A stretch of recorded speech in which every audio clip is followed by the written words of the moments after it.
साल था 2021। यह कहानी है 4 दोस्तों की जिनकी एक रोमांच से भरी यात्रा की जिद ने उन्हें मौत के मुंह में धकेल दिया। सहारा रेगिस्तान, धरती का सबसे बड़ा और सबसे बेरहम रेगिस्तान, जहां दिन में सूरज आग की तरह जलता है और रात की ठंड शरीर को सुन्न कर देती है। यहाँ पानी की एक बूंद सोने से ज्यादा कीमती होती है और हवा का एक झोंका मौत का संदेश ला सकता है। इन 4 दोस्तों को क्या पता था कि उनका यह सफर उनकी जिंदगी का सबसे बड़ा इम्तिहान बन जाएगा, जहां हर पल मौत का सामना करना पड़ेगा। 4 दोस्त अलग अलग देशों से थे। वे हर साल मिलते और कोई नया एडवेंचर प्लान करते। इस बार का प्लान था सहारा रेगिस्तान को ऊपर से देखना।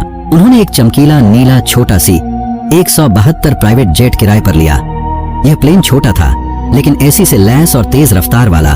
उनका प्लान था अल्जीरिया से उड़ान भरकर सहारा की अनंत रेत की तस्वीरें कैद करना और लीबिया में सुरक्षित लैंडिंग करना। और उनका पायलट एक अनुभवी लोकल था जो सहारा के ऊपर सैकड़ों बार उड़ चुका था। सुबह का मौसम बिल्कुल साफ था। प्लेन ने रनवे से उड़ान भरी और जल्द ही वे सहारा के ऊपर थे। उन्होंने घंटों तक सफर किया और सब हंसते खेलते इस सफर का आनंद ले रहे थे कि तभी अचानक आसमान में बदलाव आया। दूर से काले बादलों का गुब्बार दिखाई दिया और साथ में रेत का भयानक तूफान। अगले 15 मिनट प्लेन डगमगाता रहा, जैसे कोई जंगली जानवर उसे हिला रहा हो। पायलट कंट्रोल संभालने की कोशिश कर रहा था लेकिन तूफान बहुत शक्तिशाली था। फिर चंद सेकंडों में प्लेन एक ऊंचे रेत के टीले से टकराया। जोरदार धमाका हुआ, प्लेन के टुकड़े बिखर गए और इंजन में आग लग गई। लेकिन अच्छी बात यह थी कि प्लेन क्रैश होने से पहले एक समझदार दोस्त ने पहले ही सारे खाने पीने की चीजें गिरा दी थी और वो चारों प्लेन क्रैश होने से पहले कूद गए, जिससे चारों बुरी तरह जख्मी हो गए। लेकिन वो बेचारा पायलट इस दर्दनाक हादसे का शिकार बन गया। एक शख्स जिसका नाम जॉन था हिम्मत करके उठा और बोला, हमें शांत रहना होगा और हमें जिंदा बचने के लिए संघर्ष करना होगा। फिर उन सब ने प्लेन के मलबे से कुछ सामान ढूंढने की कोशिश की और खुशकिस्मती से मिल भी गया। एक स्लीपिंग बैग, थोड़े सूखे फल, 3 पानी की बोतलें, एक चाकू और कुछ कपड़े।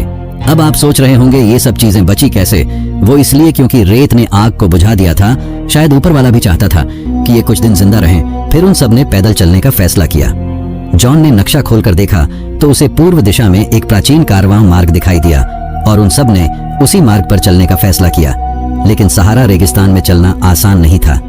सूरज दिन में आग की तरह जलता है और यहाँ तापमान 55 डिग्री से भी ऊपर पहुंच जाता है। रेत उनके पैरों को झुलसा रही थी, जैसे जलते कोयलों पर चल रहे हों। उन्होंने मीलों का सफर तय किया और शाम तक थकान से चूर हो गए। ज्यादा चलने की वजह से एक साथी को बुखार आ गया तो उन सब ने वहीं रात बिताने का फैसला किया। अगली सुबह वे फिर चले। मैप में निकटतम ओएसिस 80 किलोमीटर दूर था। पैदल जाना मौत को दावत देने जैसा था। पानी बचाने के लिए वे कम पीते, लेकिन प्यास गला सूखा रही थी। अचानक दूर हरा भरा कुछ दिखा, लेकिन करीब पहुंचकर पता चला कि वह मिराज था, रेत का धोखा। जहां गर्मी से पानी जैसा भ्रम होता है, अब उनके पास सिर्फ 2 बोतलें पानी बची थीं। वे थोड़ा थोड़ा पीते रहे। खाने के लिए कुछ जंगली जड़ें मिली, लेकिन वे भी कड़वी थीं। जॉन ने कहा, यह हमें धीरे धीरे मार रहा है, लेकिन यही हमारा आखिरी सहारा है। अगले दिन शाम को एक और तूफान आया। हवा इतनी तेज थी कि सांस लेना मुश्किल हो रहा था। रेत आंखों में घुस रही थी, जैसे सैंड पेपर से रगड़ रहे हों। वे टीले के नीचे दुबक गए। तूफान 1 घंटे तक चला। रेत हर जगह घुस गई, आंखों में, मुंह में, यहाँ तक कि फेफड़ों तक। तूफान रुकने के बाद उनके होंठ सूख कर फट चुके थे। कुछ दिन ऐसे ही बीते। वे धीरे धीरे चलते रहे। एक दिन आसमान में एक हेलीकॉप्टर दिखा। वो चारों पागलों सा चिल्लाने लगे, कपड़े जलाकर सिग्नल बनाने लगे। धुआं उठा, लेकिन हेलीकॉप्टर दूर से गुजर गया। उस रात कोई शब्द नहीं निकला, बस अंधेरा और सन्नाटा। एक साथी जिसका नाम सैम था, उसकी हालत काफी नाजुक हो चुकी थी।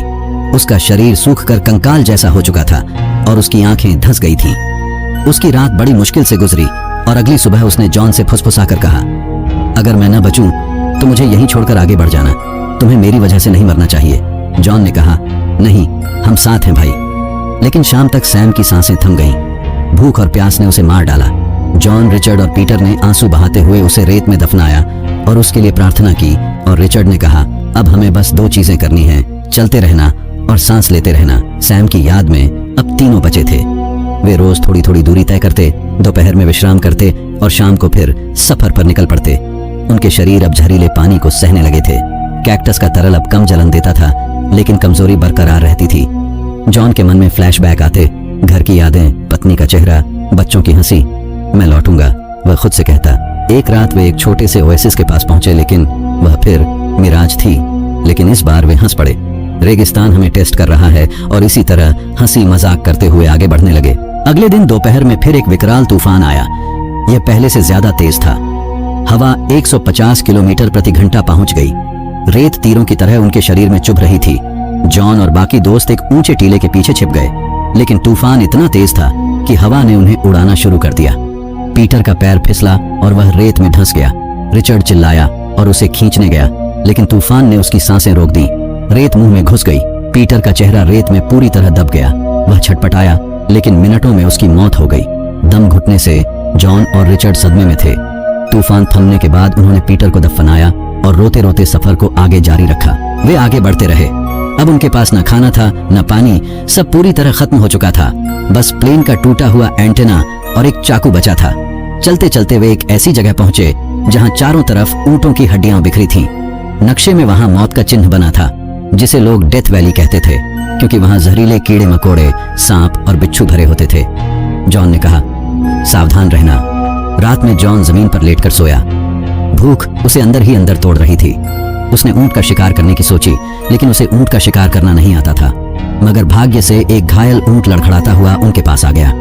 जॉन ने एंटेना से उस पर हमला किया, फिर चाकू से उसका शिकार किया। उसने रिचर्ड को बताया। वे मांस को पत्थर पर रखा, सूखी घास और लकड़ियां रगड़कर आग जलाई। धुएं से मांस पकता और भूख मिटती। पहली बार उन्हें ताकत महसूस हुई। कुछ दिन वह मांस चला, लेकिन फिर सड़ने लगा, बदबू आने लगी, मगर मजबूरन वे खाते रहे। एक रात सोते हुए जॉन को पैर पर कुछ रेंगता महसूस हुआ। उसने देखा तो एक जहरीला सांप उसे काट चुका था। दर्द तेज था, लेकिन हैरत की बात, जहर का कोई घातक असर नहीं हुआ। कैक्टस के जहरीले पानी ने उसके शरीर को इम्यून बना दिया था। हालांकि पैर सूज गए थे और चलना उसके लिए मुश्किल हो गया था। रिचर्ड ने जॉन को सहारा दिया और सफर जारी रखा, लेकिन अगली रात रिचर्ड को जहरीले बिच्छू ने काट लिया। उसका शरीर पहले से ही काफी कमजोर था और जहर उसके शरीर में पूरी तरह फैल गया। वह पूरी रात कराहता रहा। उसे बुखार आया। जॉन ने पूरी कोशिश की उसे बचाने की, लेकिन सुबह तक रिचर्ड की मौत हो गई। अब जॉन अकेला रह गया। उसने रोते हुए रिचर्ड को दफनाया और फिर उसका सफर अकेले शुरू हुआ। जॉन घुटनों के बल बैठ गया, फिर हाथों से रेंगना शुरू किया। हर इंच दर्द का पहाड़ था। एक दिन वह एक असली ओएसिस पर पहुंचा, छोटा सा, लेकिन वहां सचमुच पानी था। उसने जी भरकर पिया और नहाया। उसकी ताकत लौटी, लेकिन रेगिस्तान अभी भी खत्म नहीं हुआ था। वह आगे बढ़ता रहा। शाम तक उसके हाथ भी थक गए। वह रेत में लेट गया। इतनी ताकत भी नहीं बची थी कि पानी ढूंढ सके। तभी चमत्कार हुआ। आंख पर ठंडी बूंद गिरी।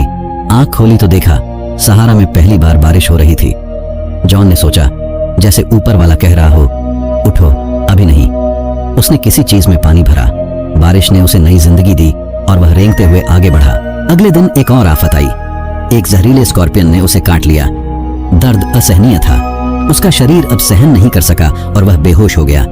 जब उसे होश आया तो उसने इंसानों की आवाजें सुनी। ये एक अमेरिकी रिसर्च टीम थी जो रेगिस्तान में स्टडी कर रही थी। वे अंग्रेजी बोल रहे थे।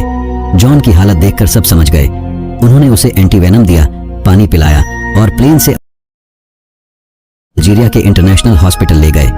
जॉन 45 दिन कोमा में रहा और जब उसे होश आया तो डॉक्टरों ने कहा, यह चमत्कार है। डॉक्टर ने उसकी कहानी सुनी और पूरे अस्पताल को बुलाया।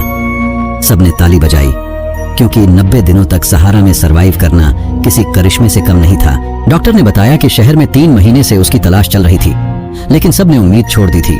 जॉन ने मुस्कुराकर कहा, जब मौत सामने हो तो इंसान खुद से और प्रकृति से भी जीत सकता है। दोस्तों, यह थी जॉन की वह अविश्वसनीय कहानी जिसने साबित किया कि इंसानी इरादा मौत को भी हरा सकता है।